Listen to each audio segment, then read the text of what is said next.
8 negara anggota NATO di Eropa, termasuk Denmark, Perancis, Inggris, Jerman, Sweden, Norwegia, Finlandia, dan Belanda, kini tengah mengirim personel militer mereka ke Greenland. Dan lucunya, langkah luar biasa ini diambil bukan untuk menghadapi musuh tradisional seperti Rusia atau Cina, melainkan untuk berhadapan dengan Amerika Serikat yang selama ini menjadi sekutu terkuat mereka sendiri. Tentu, sebagaimana telah umum dipahami, peristiwa ini terkait erat dengan Donald Trump yang bersikeras menyatakan bahwa dengan satu atau lain cara, dia akan memiliki tanah Greenland. Sementara di lain pihak, para pemimpin Denmark dan Greenland bersumpah bahwa pulau itu tidak akan pernah dijual dan siap mempertahankan setiap jengkal wilayahnya.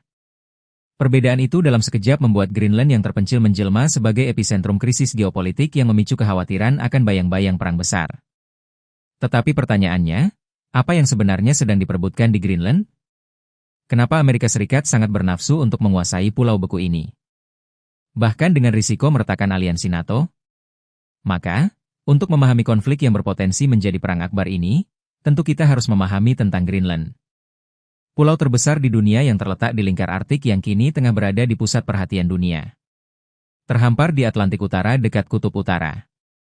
Greenland adalah sebuah wilayah yang sangat unik. Secara geografis, posisinya berada di persimpangan 3 kawasan penting dunia, yaitu Amerika Utara, Eropa, dan Arktik. Lokasi yang strategis inilah yang membuatnya bernilai militer tinggi. Maksudnya, dalam dunia militer, pulau ini menjadi semacam kapal induk raksasa alami yang terletak di mulut Samudra Arktik di pintu gerbang menuju Atlantik Utara. Selama Perang Dingin, Greenland adalah bagian dari geogap atau celah strategis yang membentang antara Greenland, Islandia, dan Inggris yang menjadi jalur penting bagi kapal selam Rusia untuk keluar ke Atlantik. Dan oleh sebab itu, kawasan ini menjadi fokus pengawasan militer NATO untuk mengendalikan rute laut dan melindungi infrastruktur bawah laut, seperti kabel data dan pipa. Hingga saat ini, GeoGap memiliki posisi yang sangat vital. Itu karena setiap pergerakan kapal selam Rusia dari Arktik menuju Atlantik harus melewati sekitar perairan Greenland atau sekitarnya. Ini artinya siapa saja yang menguasai Greenland, maka dia dapat memantau dan mengendalikan akses militer di Atlantik Utara. Selain lokasi, Greenland juga menyimpan sumber daya alam yang menggiurkan. Di balik lapisan esnya yang tebal, terdapat cadangan mineral yang belum tergarap sepenuhnya. Berbagai penelitian menunjukkan bahwa Greenland kaya akan logam tanah jarang, uranium, besi, seng, hingga potensi minyak dan gas di lepas pantainya. Dan seperti yang umum dipahami, logam tanah jarang sangat krusial di era teknologi tinggi untuk digunakan dalam pembuatan ponsel, kendaraan listrik, hingga sistem persenjataan canggih. Dan mengingat Cina saat ini mendominasi pasokan logam tanah jarang dunia, cadangan di Greenland menjadi incaran strategis bagi Barat. Pada tahun 2019, sebuah rumor bahkan beredar bahwa ide Trump membeli Greenland mula-mula dipicu oleh laporan seorang ahli geologi tentang besarnya potensi sumber daya di Greenland. Kendati menguasai Greenland bukan syarat mutlak bagi perusahaan tambang Amerika. Namun iming-iming mengunci aset mineral tersebut di bawah kedaulatan Amerika tampaknya menggoda bagi sebagian kalangan di Washington. Tidak hanya itu.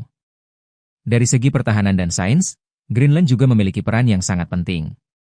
Di barat laut Greenland, Amerika Serikat telah lama mengoperasikan pangkalan udara Chule yang kini disebut sebagai Pitufik Space Base. Pangkalan ini adalah fasilitas militer Amerika paling utara di dunia bagian dari sistem peringatan dini rudal balistik serta pengamanan satelit luar angkasa.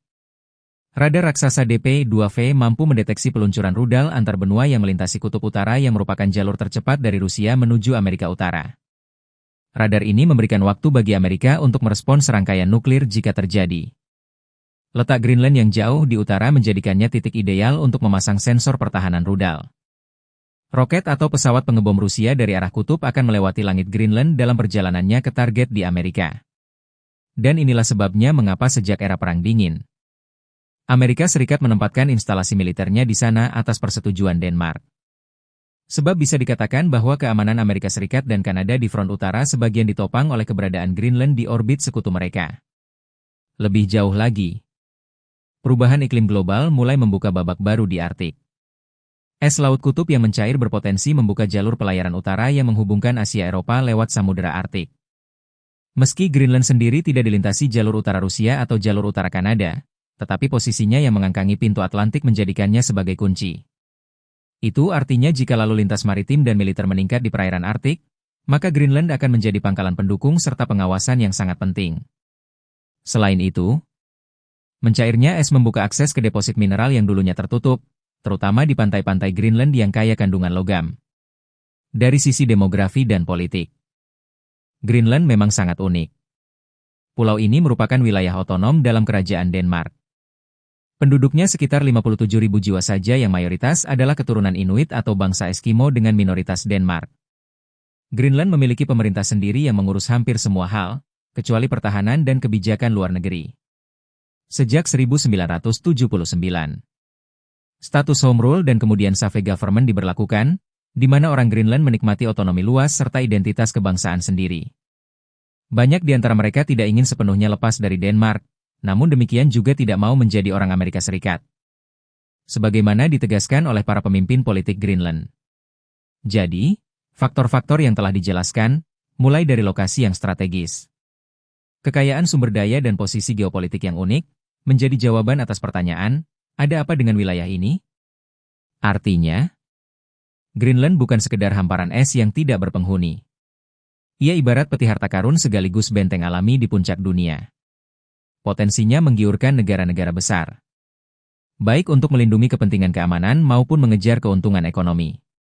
Maka tidak heran jika di era persaingan baru kekuatan besar, Greenland muncul sebagai ajang tarik-menarik. Namun, yang mengejutkan banyak pihak adalah intensitas ambisi Amerika Serikat belakangan ini. Meski Amerika Serikat sejak lama menaruh minat, di mana mereka pernah mencoba membeli Greenland pada tahun 1860-an dan 1940-an. Namun belum pernah upaya itu sedekat saat pada ancaman konfrontasi militer terbuka dari semua negara yang berkepentingan di Greenland. Amerika Serikatlah yang paling agresif menyuarakan keinginan menguasai pulau itu secara langsung. Presiden Donald Trump sejak masa jabatan pertamanya memang menunjukkan ketertarikan luar biasa. Pada tahun 2019, dunia tergelitik sekaligus terkejut ketika Trump secara terbuka menawarkan untuk membeli Greenland dari Denmark. Sampai-sampai Perdana Menteri Denmark saat itu menyebut hal tersebut sebagai ide gila dan menolaknya mentah-mentah. Namun demikian, begitu Trump menjabat lagi, obsesinya justru bangkit dengan level yang jauh lebih serius. Secara resmi, alasan yang dikemukakan Amerika Serikat adalah keamanan nasional. Trump berpendapat bahwa dengan menguasai Greenland, Amerika Serikat bisa lebih leluasa melindungi kepentingannya di kawasan Arktik. Ia mengklaim bahwa Rusia dan Cina menebar ancaman di sekitar Greenland dengan kapal perang dan kapal selam di mana-mana. Sehingga kalau bukan Amerika Serikat yang menguasai pulau itu, maka rivalah yang akan mengambil kesempatan. Dalam pandangan Amerika, pertahanan Denmark di Greenland tidak cukup kuat, dan hanya Amerika yang mampu mengamankan wilayah ini dari ancaman para musuh. Pukul 9.45 kendati demikian, di luar retorika resmi. Banyak analis meyakini bahwa ambisi Trump dipicu oleh gabungan faktor geopolitik dan faktor personal. Secara geopolitik, pemerintahan Trump tampak menganut semacam doktrin meneru baru di Kutub Utara. Untuk diketahui menurut doktrin asli tahun 1823 menyatakan bahwa Amerika Serikat menolak campur tangan asing di benua Amerika. Tetapi dalam versi Trump, doktrin itu berarti keinginan mencegah kekuatan lain hadir di lingkungan dekat Amerika yang mencakup Amerika Latin hingga kawasan Greenland. Dalam pandangan Amerika versi Trump, memiliki Greenland akan memperluas dan mengukuhkan dominasi Amerika Serikat di belahan bumi barat dan Arktik. Di benaknya, Greenland seolah disejajarkan dengan langkah-langkah lain seperti menekan Kuba dan Venezuela atau mengontrol terusan Panama. Selain itu, faktor ekonomi pun tidak bisa dilepaskan. Trump yang berlatar belakang pengusaha properti melihat Greenland layaknya real estate yang berharga. Meski perekonomian Greenland cukup kecil, namun potensi tambang dan pariwisatanya cukup besar bila dikembangkan. Terdapat spekulasi bahwa Trump tergiur membuka Greenland bagi investasi besar-besaran bagi perusahaan Amerika Serikat, entah itu tambang tanah jarang, minyak lepas pantai, atau infrastruktur wisata Arktik. Dengan Greenland di tangan Amerika Serikat, maka kesempatan itu bisa dimonopoli. Ambisi ini juga terkait ego politik dan warisan sejarah. Tidak dapat disangkal bahwa mencaplok Greenland akan menjadi salah satu aksi paling spektakuler dari seorang presiden Amerika Serikat, seolah mengulang era ekspansionis abad ke-19. Trump barangkali ingin dikenang sebagai pemimpin yang menambah satu bintang lagi di bendera Amerika Serikat.